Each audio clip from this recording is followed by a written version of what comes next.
తిరుమల చేరుకున్నారు CID DG. పరకామణిలో అక్రమాలపై విచారణ జరుపుతున్నారు. హైకోర్టు ఆదేశాలతో పరకామణి కేసు సిఐడికి అప్పగించారు.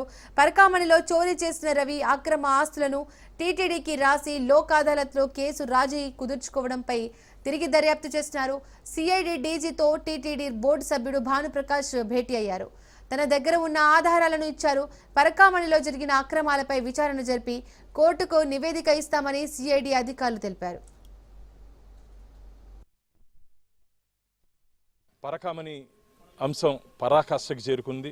అఖిలాండ కోటి బ్రహ్మాండ నాయకుడు కలియుగ ప్రత్యక్ష దైవం వెంకటేశ్వర స్వామి హుండీలో దొంగతనం 2023లో గత ప్రభుత్వంలో జరిగినట్టు సన్నివేశం సంఘటన మనందరికీ తెలుసు.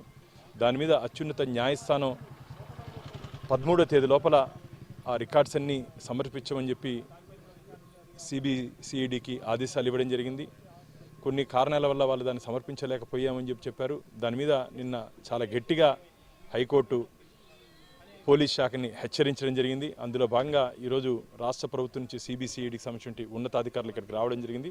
వారితో నా దగ్గర నుండి పరకామణిలో మొదటి నుంచి ఏ రోజైతే బోర్డు మెంబర్గా మొట్టమొదటి సమావేశంలో ఈ అంశాన్ని లేవనెత్తానో నా దగ్గర నుండి వివరాలని వారికి అందజేయడం జరిగింది. నాకు నమ్మకం విశ్వాసం ఉంది. పాతాళంలో దాక్కున్న ఎవరెవరు పరకామణిలో వాటాలు పంచుకున్నారో, చెట్టు కింద పంచాయతీ చేసి ఎవరు లోకాదాలతో కాంప్రమైజ్ చేయమని చెప్పారో, ఎందుకు చెప్పారో, ఎవరి కోసం చెప్పారో, ఎవరిని కాపాడడానికి చెప్పారో వారందరూ రాబో రోజుల్లో చట్టం ముందు స్వామివారి ముందు నిలబడే రోజు దగ్గరలోనే ఉంది. ఇప్పటి నుండి పోలీస్ వ్యవస్థ మీద మాకు గట్టి నమ్మకం విశ్వాసం ఉంది. సమర్థమైనటువంటి అధికారుల చేతుల్లో ఈ విచారణ జరగబోతోంది. కాబట్టి వారు ఖచ్చితంగా రాబో రోజుల్లో ఈ పాత్రదారులని, సూత్రధారులని, వాటాదారులని అందరినీ చట్టం ముందు నిలబెడతారని చెప్పి నమ్మకం ఉంది. ఇది శ్రీవారి భక్తుల విజయంగా మేము భావిస్తున్నాం, గోవింద భక్తుల విజయంగా భావిస్తున్నాం. ఎందుకంటే ఎంతో పవిత్రంగా స్వామివారి హుండీలో సమర్పించిన తమ కానుకల్ని ఇలా పక్కదారి పట్టించండి. గత ప్రభుత్వం వైసీపీ ప్రభుత్వం మీద భక్తులు చాలా ఆగ్రహంగా ఉన్నారు.